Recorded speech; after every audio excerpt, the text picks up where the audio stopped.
understand India no longer is going to be buying oil from Russia. That's what I heard. I don't know if that's right or not, but that's a good step. We'll see what happens. A good step. There you heard Donald Trump suggesting that India stopping taking oil from Russia is a good step in the direction. And New Delhi has declined to comment on the matter, saying it has no knowledge about it. But what remains a fact is that Donald Trump has imposed a 25% tariff on Indian imports, along with an unspecified penalty for India's continued trade with Russia. Experts warn this move could impact India's GDP, with forecasts already revised downward. Markets reacted sharply, fearing a strain on US-India ties. While New Delhi has made concessions in past trade talks, Trump cites India's Russian oils and arms purchases as a trigger. To understand the real-world impact of these tariffs on trade and businesses between India and the United States better, we are joined today by Marutha Bharati from San Francisco in United States of America. Marutha has been part of the international shipping and logistic industry since 2000, bringing over 25 years of expertise to this conversation. Much of his work has focused on India-America trade ties and working directly with clients who import and export a wide range of commodities between the two nations. From shipping to customs filings, warehousing to trucking, Marutha has a deep hands-on understanding of how decisions like tariffs and penalties trickle down to affect businesses, entrepreneurs, and everyday supply chains. Welcome, Marutha. Let's start by asking how serious is this disruption and who feels it first? Good morning, Pankaj, and thanks for the opportunity to share my opinion on this important topic. Yes, it is unfortunately going to have a serious impact. To understand who it's going to affect and how serious it's going to be, we also have to understand, how important is exports, merchandise exports specifically for India and specifically to the US. I would go a little bit more into the details a little later, but at this stage, I would say it is very, very important. It is not something that doesn't mean much to Indian companies and businesses and entrepreneurs. So that's definitely a serious impact. And Right. to add, the way it started about a few months back when President Trump originally announced, these measures of tariffs on multiple countries, it looked like it was more positive in India's direction because we had a more favorable tariff compared to our competition countries. So I was a little bit more hopeful that this could lead to a moment like China plus one on steroids for India, so it might help competitively. But unfortunately, things didn't seem to have gone the way we expected. Right. And we are in this situation, which is, unfortunate. So. Right. What kind of impact are you feeling on the industry that you belong to, logistics, shipping, and supply chains? This will have may not have a impact on day one, but people from India who are exporting and our customers here who are buying have already started changing their plans because they have to first of all figure out what's going to be the cost that they need to include in their pricing they're quoting to the customers. How is it going to be in terms of demand for their products with the additional tariffs? So they got to plan a lot more. So it's a little a kind of a wait and watch situation as of now. Right. Marutha, you have been in the business for the last more than 2 decades now. India started taking oil from Russia long time ago. Now, United States getting angry with that. Does that make sense? Is that fair for a country whose energy consumption is high due to the sheer size of its population and size of the nation? I mean, I would say I would slightly disagree with that characterization because India's purchase of oil from Russia isn't actually since long back. Our defense purchases have been since forever, but our oil purchase until about 2021 was just about 1 or 2% of our oil coming from Russia. So it just, with the sanctions and then, and India got a deep discount of $20 to $40 per barrel. So it made a lot of sense for India to buy. And I remember Jaishankar, our external affairs minister, mentioning in a forum in Europe, saying that you Yes. guys are buying too, so why should India be singled out? And so it made a lot of sense to buy at that stage, It because was a we are post-COVID kind of scenario also. Yes, a post-COVID yeah, yeah. scenario. So it made a lot of sense at that time, but situation has changed. Europe Mm-hmm. has drastically reduced their purchase from Russia. So it's kind of become an irritant now that India's gone from 1 to 30 odd %. So and especially considering that the price differential, between the Russian oil and the international availability is shrunk a lot. It used to be $20 to $40. It's today, in a month to month, it probably hovers around $3 to $10 at the max. So it's a little bit of an irritant. India has to get through this phase. Right. So, if I may ask, Marutha, do you think that India can or it should continue its trade with Russia? Has that bargaining chip still stayed with India? I mean, India's trade with Russia has never been a problem. It's sometimes it feels like the disproportionate nature of our trade maybe is irritating to the Western allies and the US specifically, because also from an India's point of view too, China and Russia has become very close, and China is of course India's biggest adversary in the world stage. So, so it maybe is not the best of idea to continue to build on some. I mean, even from India perspective, our own foreign affairs policy seem to have tended towards reducing dependence on China in Russia. Over the last 20 years, our military purchase from Russia has considerably dropped. From about 70% early 2000s to now only about 30 odd %. So, but something seems to have changed in 2022, and I think we probably maybe is a bad timing now, but we'll have to probably do about this. So. Absolutely. India too is maintaining, caution here. I was watching the press conference by Ministry of Foreign Affairs yesterday, and very closely guarded statement given out from New Delhi. Marutha, being apart again from the supply chain mechanism and the shipping companies as well, you deal with them. India relies heavily on imported crude oil, covering almost about 85% of its needs, with a significant portion, that is over 95%, transported by foreign-owned ships.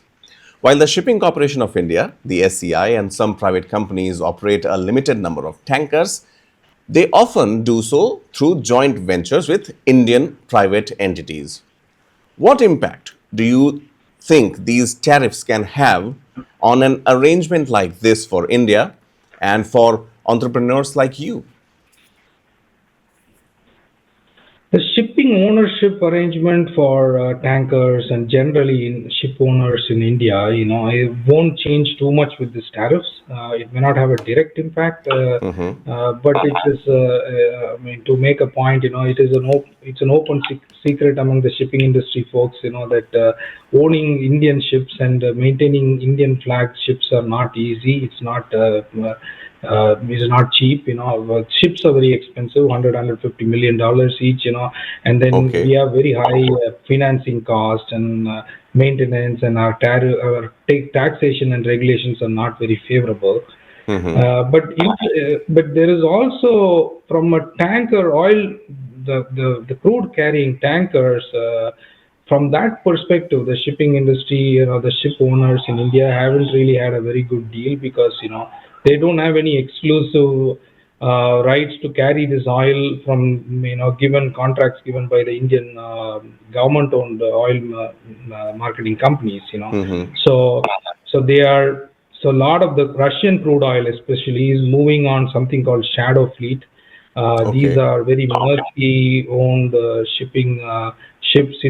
People don't know really who owns them. They keep changing the registration from one country to another to make it difficult. They also do, turning off AAS. AAS is something like a GPS for a car. So Okay. it's become tough to track these ships. There are a lot of these things that happen that make it difficult for these are all intended basically to skirt the sanctions. So Okay.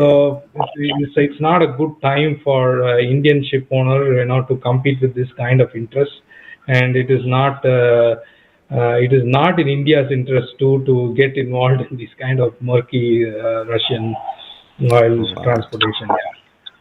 Okay. Okay. And the association with these private entities, does that help? Does that not escalate the cost? Or is it too difficult to obviously own a ship and then operate?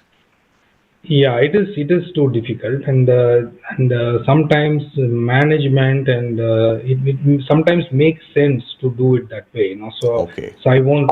Yeah, I don't think so. That's a particularly a negative. All right. Okay. So, what went wrong then? I mean, if we talk about, if we come back home to the actual reason, what went wrong for this tariff to come to 25% along with the penalties? Back in India, there are all sorts of speculations going on. Trump Modi dosti, their friendship, about India US ties. Is the Indian citizenry worried unnecessarily? Are we worried unnecessarily, or is there more to it than what meets the eye? See, firstly, let's understand the India-US relationship is strong, and that has been structurally strong, and it will continue to be strong. And I don't think so. There is anything going to change in that trajectory. So there are momentary challenges that we have, and I think it's mainly because of maybe India having expectations that things will be a little bit more favorable than they thought. So they maybe slow rolled the negotiations a little bit. Maybe that kind of irritated some of the commentary that's coming from the Treasury Secretary and in the U.S. media. Is not very favorable. Commentary about India, Right. so I think there's a little bit of a irritation there, but the good thing with the Trump administration is that they are generally very nimble. They will change their opinion pretty fast. Uh, so I won't write anything off, and we are on strong wicket, but then, I think maybe we have lost a little bit of time, but I think we should time to maybe catch up. But on the personal relationship, I have never been a big votary of, that making a huge difference. These are all very large relationships. They go based on numbers, and um, so I really don't attach too much importance to that. I mean, in the past or in the future, it won't matter. It's good, makes good TV. It's nice to watch, and Yeah. but really, in Absolutely. practical terms, it may not matter much. Yeah. And for you to have spent almost 2 decades there, seen both Republicans and Democrats era, I'm sure your judgment is will prevail as far as this trade ties are concerned. This Yeah. personal ties are also concerned. Uh, One thing, simply put, Marutha, what would be the impact for the Indian exporters, and what will be the risks if this is not resolved? Is this a scope left for resolution? As you mentioned, some back channel talks. Is that possible? So there is definitely scope left, and there is always hope. And but this is the most serious issue, right? I think we need to try and cut the noise and try and focus on what is more important. From India's own self-interest point of view. Not even, we don't have to think about anything else. So, to take for example, India has really high quality engineers, a lot of excellent entrepreneurs, manufacturing amazing products, and unfortunately or fortunately, our domestic market, due to our per capita income, is very cost sensitive, right? So you produce high quality stuff. Your ability to produce really high quality stuff, you cannot sell all of those products in the domestic market. You're Right. competing with China for the low end market too. So effectively, what you need as a country at this stage, for your own entrepreneurs, for your own business people, to find bigger markets where you can sell your products. And India has been doing an amazing job. Indian business people have been doing an amazing job over the last few years. So we have to be really pragmatic, stay focused on that, and make sure we do not lose market access and lose competitive advantage. Right. So this, I think, is the, by hook or crook, we have to figure out a way to make sure we get a deal done and continue, and do not allow disruption to come in the momentum that Indian exporters have. So Right. India is already US is India's number one merchandise importer already. People say China is our largest trading partner, but that doesn't mean anything because they don't actually buy anything from us. All they do is Right. sell to us. So US is really 20% of our imports. So I think we should find a way to fix this issue. US is very, very important, and we cannot take this for granted. Anyway, it's a bad Right. timing with Russia and things getting involved, but I think we can figure it out. Right, right. Martha, one final question. I know it's late there on a Friday night. Uh, Back home in San Francisco, in United States, Donald Trump, he romps back to power with a thunderous victory.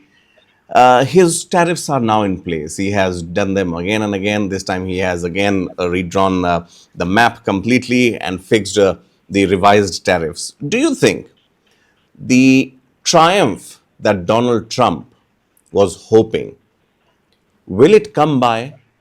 And if it will there be costs to be paid for it from American side?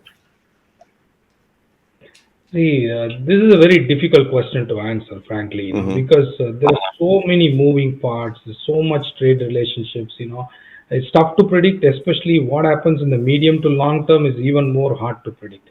But the surprising thing is, after all this, the GDP for second quarter 2025 for US came at 3% growth, which is astonishing for a large economy like the US, Right, right. A There are, 3% of course, growth. Okay. yeah, there is some kind of a data issue in that, demand getting pulled it forward to the previous quarter and imports being slow and stuff like that. But I think overall, I don't think seems like a major impact on US economy so Okay. far. And that seems to be the reading of the other countries too, like EU, Japan. They've all jumped in happily or reluctantly, but they made a deal. I think I think that's the signal for us. I think I'm really, really hopeful that we get a deal done quickly, and the US economy, Indian economy, all the economies do really well. Absolutely, absolutely. What a positive note to conclude the conversation here. Marutha, thank you so much for speaking to One India. We wish you a very good weekend. And Marutha Bharati, a name to reckon with in the international shipping and logistics sector. Thank you, Marutha, for speaking to One India. Take care, Pankaj. Have a good weekend. Thank you. Thank you. Subscribe to One India and never miss an update. Download the One India app now.